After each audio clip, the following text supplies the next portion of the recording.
नमस्कार, मैं हूं पवन त्यागी।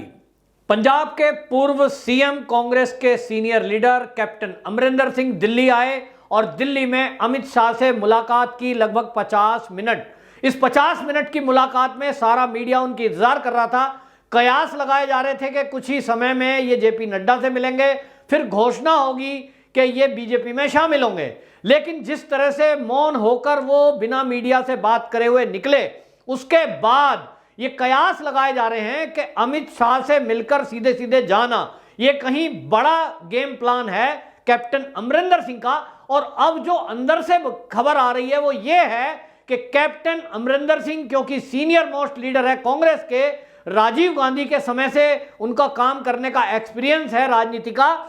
केंद्र में इस समय मोदी कैबिनेट में उनको कृषि मंत्री बनाकर बीजेपी एक ही तीर से कई निशाने साध सकती है। जी हां, ये चौंकाने वाली खबर है, लेकिन पंजाब से जो खबर निकल के आ रही है राजनीतिक विश्लेषकों के द्वारा, वो कह रहे हैं कि हमारे सूत्र बता रहे हैं कि कैप्टन अमरिंदर सिंह के साथ इस समय 25 विधायक हैं और वो 25 विधायक में अब और संख्या बढ़ सकती है, क्योंकि जो चन्नी ने अभी हाल ही में अपनी कैबिनेट बनाई है उसमें कुछ कैप्टन अमरिंदर सिंह के लोगों को बाहर किया और कई अपने नए चेहरे बनाए, जिसको लेकर आपको बताएं लोग नाराज हैं। और सिद्धू के इस्तीफे को लेकर भी यह देखा जा रहा है कि यहां तो अब कांग्रेस टूट के कगार पर है। जहां तक अब बाकी कांग्रेस का सवाल है, उनको लग रहा है कि अब यहां कांग्रेस का कोई अस्तित्व पंजाब के अंदर नहीं रहेगा। ऐसे में जो विधायक कैप्टन के खेमे में हैं, जो विधायक ये चाहते हैं कि हमें आगे अपनी सेवा देनी है, और उनकी विचारधारा, पार्टी हाईकमान का जो रवैया है, वो कहते हैं कि जो कैप्टन राजीव गांधी का मित्र रहा हो उसको इतना दूध की मक्खी की तरह निकालकर फेंक दिया, एक जीवन पूरा दे दिया, उसके बाद अपमान किया गया, तो हमारी क्या बिसात है। छोटे छोटे जो अभी नए लोग जुड़े हैं वो सोचते हैं हमारा कोई आधार नहीं है। दूसरी तरफ G23 के जो लीडर हैं कपिल सिब्बल ने केवल इतना कहा कि अगर पार्टी में कोई अध्यक्ष नहीं है और फैसला कौन ले रहा है, वो फैसले क्या हो रहे हैं, पार्टी टूट रही है, पार्टी को लोग छोड़कर जा रहे हैं, इस पर आत्ममंथन करना होगा। आत्ममंथन के लिए कहा, मीटिंग बुलाने के लिए कहा, उन्होंने कहा कार्य समिति की मीटिंग बुलानी चाहिए। इस पर आपको बताएं दिल्ली में कांग्रेसी लोगों ने कपिल सिब्बल के घर के बाहर कपिल सिब्बल गद्दार है और हाय हाय के नारे लगाने शुरू कर दिए। ये इस प्रकार का कल्चर है कि जिसमें अगर कोई गांधी खानदान के विरुद्ध एक शब्द भी बोल दे तो जो चमचे हैं, जो चाटुकार हैं, वो उसको गद्दार सिद्ध करके और अपने को वफादार बताकर प्रस्तुत करने के लिए एक के आगे एक आ जाते हैं। जबकि आपको बताऊं दिल्ली की राजनीति में शीला दीक्षित के बेटे संदीप दीक्षित, उन्होंने भी इस पर आवाज उठाई है और संदीप दीक्षित ने भी ये कहा कि जो AICC के मेंबर हैं, जो ऑब्जर्वर हैं, वो किस व्यक्ति को चुन रहे हैं, किसको सत्ता सौंप रहे हैं, कौन कैबिनेट में जाएगा, ये उन लोगों के ऊपर भी निर्भर है। और पार्टी हाईकमान जो है, निश्चित रूप से कांग्रेस का हाईकमान माने गांधी परिवार, संदीप दीक्षित ने भी उस गांधी खानदान पर सवाल उठाते हुए कहा कि कोई भी फैसला कांग्रेस के अंदर हो रहा है वो गांधी परिवार के बिना, यानी आला कमान के बिना हो रहा हो, ऐसा नहीं हो सकता। और इस पर जब सवाल उठाए जा रहे हैं तो आपको बताऊं जिन लोगों ने भी सवाल उठाया है उनको कांग्रेस में गद्दार कहा गया, उनको दरकिनार किया गया। ऐसे में कैप्टन ने जब यह फैसला लेना है, उन्होंने कहा कि मैं राजनीति में हूं, मैंने 30 साल अपने जिस पार्टी को राजनीति को दिए हैं, मैं कभी भी हार नहीं मानूंगा और देश का मुद्दा सबसे पहले मेरे लिए है। तो आपको बताएं, ये जो देश का मुद्दा है, आप देख रहे हैं 2014 से जब मोदी सरकार आई है, जो बीजेपी को बढ़त मिली है हर राज्य में, यहां तक कि पश्चिम बंगाल में भी, वो हिंसा के बावजूद भी 3 से 77 पर पहुंचे। ये राष्ट्रवाद का मुद्दा था और इस समय देश के अंदर मूल देश का जो है वो है राष्ट्रवाद। और इसीलिए कैप्टन अमरिंदर सिंह ने समय को भांपते हुए राष्ट्र के मुद्दे को आगे रखा, क्योंकि वो जानते हैं कि भारतीय जनता पार्टी अगर अपने नियमों में बदलाव करेगी, क्योंकि 75 साल से ऊपर को वो किसी पद पर नहीं रखते, ये बीजेपी में अंदरूनी उन्होंने एक नियम बनाया है और कैप्टन 75 पार कर चुके हैं, तो उनको लगता है कि राष्ट्रवाद वो मुद्दा है जिसको भारतीय जनता पार्टी पसंद करती है। हेमंत बिश्व शर्मा के मैटर पे हमने देखा कि वो कांग्रेसी थे, कट्टर कांग्रेसी थे, लेकिन उनको सीएम जैसी महत्वपूर्ण पोस्ट सौंप दी, और वो भी उस राज्य की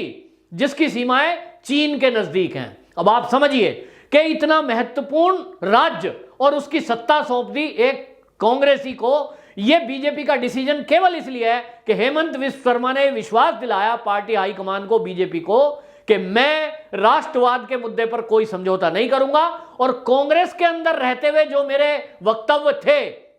वो पार्टी के हाई कमान के दबाव में थे, और इसके बाद सीएम बना दिया गया। तो जो इस समय G23 के नेता हैं, इनकी भी एक वो पीड़ा है, और इस पीड़ा में कैप्टन अमरिंदर सिंह के बारे में यह कहा जा रहा है कि अब निश्चित रूप से उनके पास 25 से ज्यादा विधायक हैं। जैसे ही ये गुट कैप्टन अमरिंदर सिंह के साथ बाहर होगा, बीजेपी, ये कांग्रेस की पंजाब की गवर्नमेंट गिरना तय है। तो चन्नी को सीएम बनाकर जहां वो साधने की कोशिश कर रहे थे, वहां अब आपको बता रहा हूं कि यह संभावना जताई जा रही है कि कैप्टन के साथ पंजाब के असंतुष्ट कांग्रेसी विधायक वो बीजेपी में शामिल होंगे, पंजाब की गवर्नमेंट गिर जाएगी, और उस समय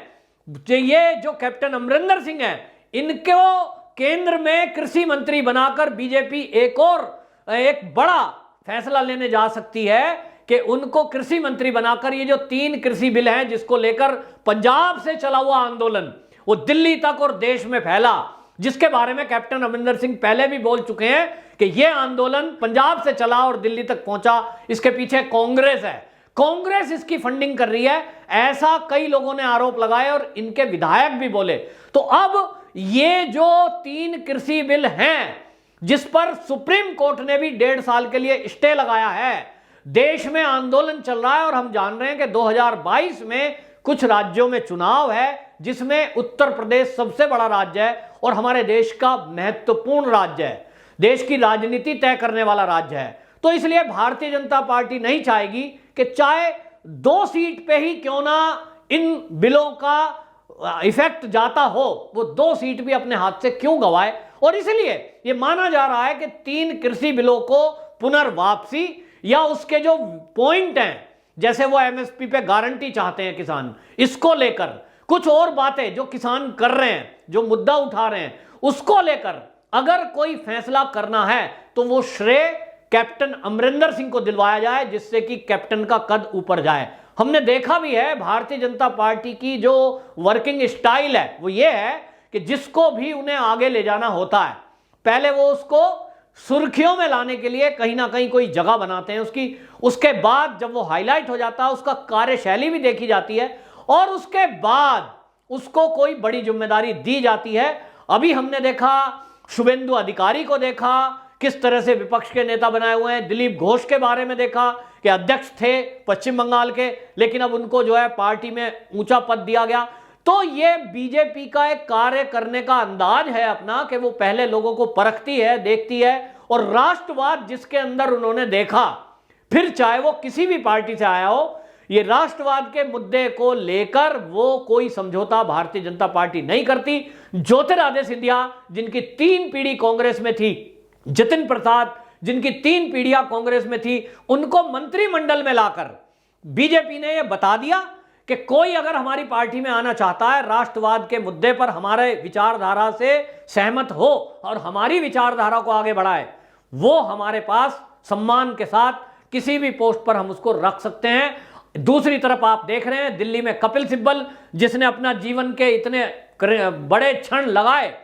और कांग्रेस को कई बार फंसते हुए उन्होंने बचाया है, क्योंकि वो एक बहुत बड़े वकील भी हैं। उनके घर के बाहर गद्दार गद्दार के नारे लगाए जा रहे हैं। मतलब केवल गांधी खानदान पर अगर सवाल कोई उठा दे तो उसको तत्काल गद्दार कह दिया जाता है, उसको बाहर कर दिया जाता है, चाहे वो कितना भी सीनियर क्यों ना हो। G23 में हमने देखा है कि गुलाम नबी आजाद जैसे लोग कश्मीर से आते हैं, एकमात्र चेहरा जिनकी मोदी जी ने भी सदन में तारीफ की, लेकिन राज्यसभा में कांग्रेस उनको दोबारा नहीं लाई। कारण G23 में शामिल होकर अध्यक्ष पद पर उन्होंने भी सवाल उठाया था। निश्चित रूप से कैप्टन है, आर्मी में रह चुके हैं, देशभक्ति का मैटर है, और इसलिए उन्होंने पंजाब में यह मुद्दा उठाया था कि पंजाब वो राज्य है जिसकी सीमा पाकिस्तान से लगती है, और अब आए दिन जब से नवजोत सिंह सिद्धू को कांग्रेस ने अध्यक्ष बनाया है, इसके संबंध बाजवा से हैं, इसके संबंध इमरान खान से हैं, और इसलिए सीधा सीधा आरोप लगा अगर समझ लीजिए तो वो कांग्रेस के आला कमान यानी गांधी खानदान पर है, क्योंकि अध्यक्ष नवजोत सिंह सिद्धू को बनाना ये गांधी खानदान का निर्णय था, उन्हीं का पसंदीदा लोग है ये जिसको वहां भेजा है, और चन्नी को भी बनाना ये भी गांधी खानदान का निर्णय है। इस पर कैप्टन अमरिंदर सिंह ने आरोप लगाया कि ये नवजोत सिंह सिद्धू इस देश के लिए खतरनाक है, क्योंकि पंजाब जैसा प्रांत उसकी सुरक्षा को खतरा है। और हम अब देख रहे हैं कि चन्नी ने जैसे ही कुछ फेरबदल किया, कुछ मंत्री, कुछ पुलिस के डीजीपी, कुछ पुलिस के अफसर उन्होंने अपने हिसाब से लगाए, लेकिन उनको बदलने की जिद ये नवजोत सिंह सिद्धू अड़ गया। इसका मतलब नवजोत सिंह सिद्धू कहीं ऐसा तो नहीं कि पाकिस्तान और चीन के इशारे पर चल रहा हो, इमरान खान के कहने का ये हिसाब किताब देख रहा हो कि ऐसे ही लोगों को बॉर्डर एरिया में लगाया जाए जो पाकिस्तान को ढील दे सके।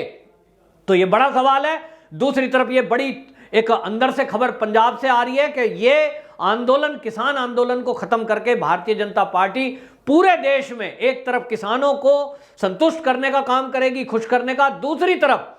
पंजाब से चले हुए आंदोलन को इसी तरह से खत्म करके कैप्टन अमरिंदर सिंह को एक नई जिम्मेदारी, एक नया हीरो बनाकर प्रोजेक्ट करने का काम पूरे भारत में भारतीय जनता पार्टी कर सकती है। तो ये एक बड़ा फैसला, ये एक बड़ी खबर कि कैप्टन अमरिंदर सिंह नए कृषि मंत्री, केंद्रीय कृषि मंत्री बन सकते हैं, और बनकर इन 3 कृषि बिलों को वापसी या इनमें सुधार पर यह विचार जो होगा वो कैप्टन अमरिंदर सिंह के जरिए मोदी सरकार कर सकती है। वंदे मातरम।